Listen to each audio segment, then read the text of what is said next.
Hello friend, मैं आनंद राज। आप लोग भी देखिए, जेपी यूनिवर्सिटी जयप्रकाश यूनिवर्सिटी जो छपरा में है, उसका बीएड फर्स्ट ईयर सेशन 24-26 का, जिसका एग्ज़ाम आपका 2025 में होगा। बीएड फर्स्ट ईयर का वीवीआई क्वेश्चन लेके आया है पुरसवन, जो आपका चाइल्डहुड एंड ग्रोविंग अप है, उसका वीवीआई क्वेश्चन गेस्ट क्वेश्चन लेके आया है। देखिए, एक चीज़ आपको बताते हैं कि हम 3-4-5 साल से जेपी यूनिवर्सिटी का वीवीआई क्वेश्चन कर रहे हैं, 4 साल से, 2020 से ही, समझे, 5वां साल है ये। तो एकदम क्वेश्चन उसी के पैटर्न पर आता है, तो जो हम गेस करेंगे उस क्वेश्चन को पढ़ लीजिएगा, आपका उसी से रिलेटेड एग्जाम में क्वेश्चन आएगा। और आपको नोट्स चाहिए पूरा कोर्स का, कोर्स 1 से लेकर मेथड 7A तक, ईपीसी का भी मिल जाएगा। तो इस नंबर पर व्हाट्सएप करके नोट्स के बारे में जानकारी ले सकते हैं। 9576002401 पर व्हाट्सएप करके कुछ पेमेंट करके आपको नोट्स प्रोवाइड करवा दिया जाएगा, समझे, बहुत कम पेमेंट करके। और जो भी जेपी यूनिवर्सिटी के अंतर्गत कॉलेज आते हैं, बहुत सारे स्टूडेंट हमारे पहले से पढ़ चुके हैं, उनसे आप फीडबैक ले सकते हैं। तो चलिए हम लोग आते हैं, अब स्टार्ट करते हैं।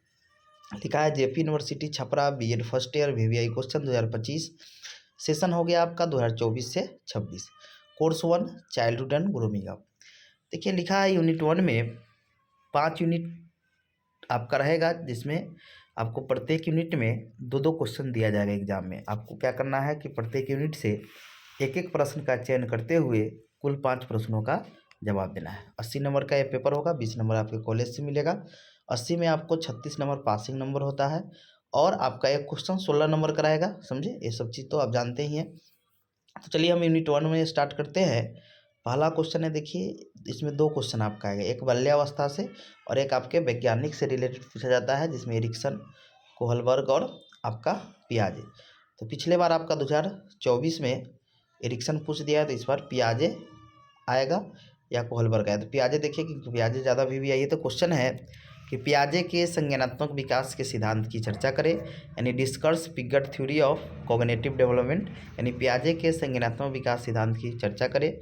दूसरा क्वेश्चन आपका बाल्यावस्था से रहता है कि बाल्यावस्था से आप क्या समझते हैं, या बाल्यावस्था को परिभाषित कीजिए, बाल्यावस्था में होने वाले विभिन्न विकासों का वर्णन करें, यानी बाल्यावस्था में कौन कौन से विकास होता है उसको लिखना। या इसी क्वेश्चन को ऐसे भी पूछा जा सकता है कि बाल्यावस्था को परिभाषित करें, बाल्यावस्था में होने वाले शारीरिक, मानसिक, संवेगात्मक और सामाजिक विकास का वर्णन करें, ऐसे भी क्वेश्चन आ सकता है, समझे। तो दोनों के विभिन्न विकास पूछ रहा है, कौन कौन से विकास होता है। तो इसका इंग्लिश छूट गया लिखना, ऐसे बोल देते हैं कि what do you understand by childhood,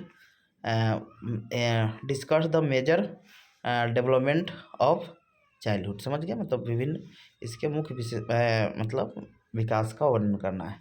अब देखिए, एक्स्ट्रा में आपके एग्जाम में 2 ही क्वेश्चन रहेगा, लेकिन हम एक एक्स्ट्रा क्वेश्चन दिए हैं, समझे। क्वेश्चन है कि कोहलबर्ग के नैतिक विकास सिद्धांत का वर्णन करें।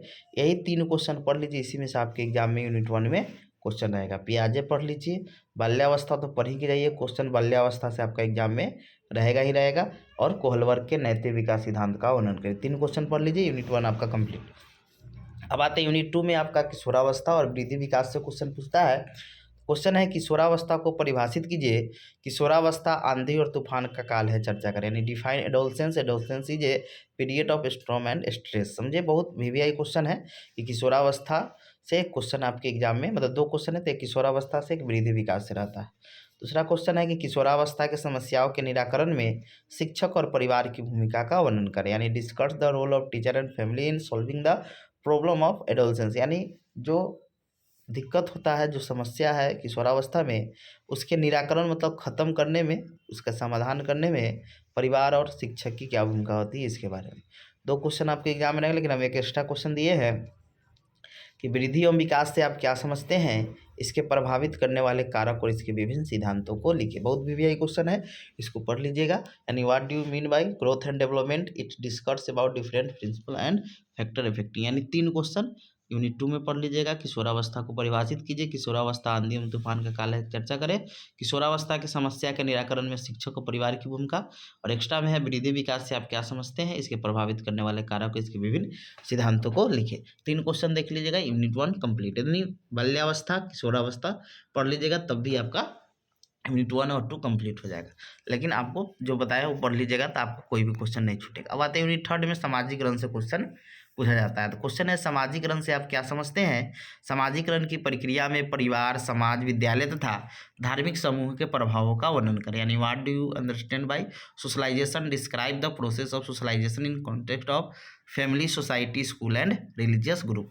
यानी आपको सामाजिकरण में कैसे प्रभावित करता है आपका परिवार हो गया, समाज हो गया, विद्यालय हो गया, धार्मिक समूह हो गया, ये सब। अब आते हैं छठा क्वेश्चन है कि सामाजिकरण को परिभाषित कीजिए। शिक्षा का सामाजिकरण पर पड़ने वाले प्रभावों को लिखिए। यानी शिक्षा पर सामाजिकरण का क्या प्रभाव पड़ता है? यानी define socialisation, describe the impact of education on socialisation. यानी शिक्षा का सामाजिकरण पर कैसे प्रभाव पड़ता है, इसको लिखना है। इसमें 2 ही क्वेश्चन दिए हैं, समझे, सामाजिकरण से ही आता है, इसलिए 2 ही दिए हैं। अब आते हैं हम लोग यूनिट 4 में। तो यूनिट 4 में आपका इंडिविजुअल डिफरेंस, उसके बाद पर्सनालिटी डेवलपमेंट, ये सब पूछा जाता है, समझ गया नहीं? व्यक्तिगत विभिन्नता, व्यक्तित्व मापन पूछ देगा, और एक आपका धीमी गति से सीखने वाले बालक पूछता है, यानी स्लो लर्नर के बारे में। क्वेश्चन है व्यक्तिगत विभिन्नता से आप क्या समझते हैं, यानी इंडिविजुअल डिफरेंस। आप अच्छा से पढ़ के जाइएगा, ये क्वेश्चन आपके एग्जाम में रहेगा। यानी what do you understand by individual difference. 8वां क्वेश्चन है धीमी गति या मंद अधिगमकर्ता से आप क्या समझते हैं, यानी स्लो लर्नर जो धीरे सीखते हैं। इसकी पहचान और शैक्षिक प्रावधान का वर्णन करें। यानी what do you mean bye slow learner? It's डिस्कर्स, identify and educational provision. इसकी क्या पहचान है और इसके शैक्षिक प्रावधान का वर्णन करें। एक्स्ट्रा में क्वेश्चन है व्यक्तित्व को परिभाषित कीजिए। व्यक्तित्व मापन की किसी विधि का वर्णन। 3 गो होता है, एक वस्तुनिष्ठ, एक आपका व्यक्तिनिष्ठ होता है, और एक आपका होता है प्रक्षेपी, समझे? तो कोई भी आप कर सकते हैं, समझे? सबका आपका नोट्स लेना होगा तो 9576002401 पर व्हाट्सएप करके नोट्स, या क्लास भी चल रहा है, क्लास भी आप ज्वाइन कर सकते हैं। 9576002401 पर व्हाट्सएप करके नोट्स या क्लास के बारे में जानकारी ले सकते हैं, समझे? ये सब का वीडियो यूट्यूब पर भी डाला है, फ्री में भी देख सकते हैं। चलिए हम लोग आते हैं अब यूनिट 5 में कि शिक्षार्थी के पहचान निर्माण या अस्मिता निर्माण को परिभाषित कीजिए। पहचान निर्माण में परिवार और विद्यालय की क्या भूमिका। देखिए यूनिट 5 में पहचान निर्माण से क्वेश्चन आएगा आपका, यानी इसी को अस्मिता निर्माण बोलते हैं। तो पहचान निर्माण अच्छा से पढ़ लीजिएगा। यानी शिक्षार्थी के पहचान निर्माण या अस्मिता निर्माण को परिभाषित कीजिए। पहचान निर्माण में परिवार और विद्यालय की क्या भूमिका है। Define identity formation, explain the role of family and school in the construction of child identity. अब आते हैं 10वां क्वेश्चन है शिक्षार्थी के पहचान निर्माण के निर्धारकों की विवेचना करिए। यानी discuss the determinants of identity formation of learner, समझे? तो ये आपका क्या इसको बोलते हैं, ये आपका जेपी यूनिवर्सिटी का कोर्स 1 का VVI क्वेश्चन था, समझे? अब ऐसे ही course 2, course 3, course 4, course 5, course 6 और कोर्स 7 मेथड का है, डाल देंगे, समझ गए? और दूसरा चीज़ क्या है कि देखिए इसमें एक और चीज़ बताते हैं कि यही क्वेश्चन पढ़ के जाइएगा तो आपका एक क्या है कि ये ऑथेंटिक क्वेश्चन है, समझे? और इसी से रिलेटेड आपके एग्जाम में क्वेश्चन आएगा, नोट्स लेना होगा तो 9576002401 पर व्हाट्सएप करके नोट्स ले सकते हैं, समझ गए? इस नंबर पर 9576002401 पर व्हाट्सएप करके नोट्स ले सकते हैं। देखिए प्रीवियस ईयर क्वेश्चन देखना होगा तो इसी चैनल पर आप प्लेलिस्ट में जाइएगा तो लिखा होगा JP university B.Ed first year question या प्रीवियस ईयर क्वेश्चन, आपको उसमें 6-7 साल का क्वेश्चन मिल जाएगा, समझ गए? तो प्रीवियस ईयर क्वेश्चन से भी आपका क्या हो जाएगा कि आप मतलब पैटर्न समझ सकते हैं कैसा पूछा जाता है, तो वो भी देख सकते हैं, समझे? और VVI हम क्वेश्चन करें ये ऑथेंटिक क्वेश्चन, और इसी टाइप का एग्जाम में आपका क्वेश्चन एग्जाम में आएगा, समझे कि नहीं समझे? तो ये चीज़ आप कर सकते हैं, अब अपने अकॉर्डिंग ये चीज़ कर सकते हैं। बहुत सारा कॉलेज है जेपी यूनिवर्सिटी में जहाँ पर बहुत सारे स्टूडेंट हमारे पढ़ चुके हैं, पढ़ रहे हैं, समझे? आप उनसे भी जो भी लोग हैं फर्स्ट ईयर में वो 24-26 में वो ले सकते हैं, समझे? तो ऐसे ही कोर्स 1 हो गया, कोर्स 2 का भी जल्दी कर देंगे, समझे? ऐसे ही कोर्स 3, 4, 5 जो भी है उसका हम जल्दी से VVI कर देंगे, जिससे आप लोग को ज़्यादा परेशानी नहीं हो, समझे? तो इतना बताया उतना को पढ़ लीजिए, इसका वीडियो भी यूट्यूब पर देख सकते हैं, समझे?